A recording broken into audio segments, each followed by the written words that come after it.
அதே நேரத்தில் ரிஷபராசி ரோகிணி நட்சத்திரம், கிருத்திகை, ரோகிணி, மிருகசீரிஷ நட்சத்திரம், இந்த 3 நட்சத்திரமே வலுவாக இருக்குது. அதாவது சுப நிகழ்ச்சிகள், சுப வழிகள் நடக்கும்.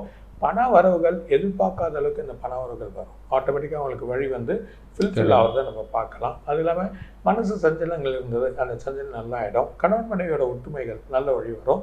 புது திருமணங்கள் நடக்க வேண்டியது உடனே வந்து ஃபிக்ஸ் ஆகிடும். கல்யாணம் ஆனவங்களுக்கு அதுக்கான வழிகள் வந்து ஃபிக்ஸ் ஆகிடும். தொழிலில் வந்து லாபம் ஏற்றக்கூடிய நிலைமை, எதிர்பார்க்காத பணங்கள் வந்துடும்.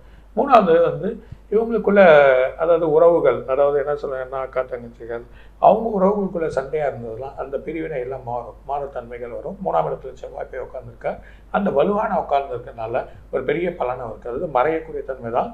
ஆனால் அவருக்கு ஒரு பெரிய பலன் கொடுத்து போவார். அது இல்லாமல் இவங்களுக்கு வந்து ஒரு நல்ல ஒரு வழியாக இருக்குது. வேலையில் மாற்றங்கள் வரும். ஒரு ப்ரொமோஷன்ஸ் கிடைக்கும். ப்ரொமோஷன்ஸில் ஒரு நல்ல ஒரு வழி கிடைக்கும்.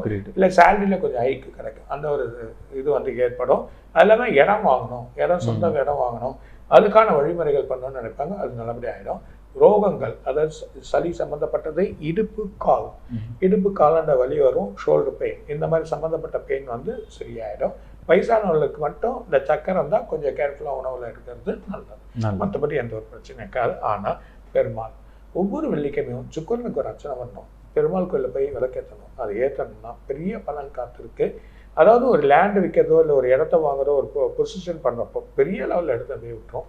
அந்த மாதிரி ஒரு லக்கு இந்த 2 மாதம் இருக்குது. கார்த்திகை மாதமும் இருக்குது, ஆட்டோமேட்டிக்காக இந்த ஐப்பசி மாதமும் இருக்குது.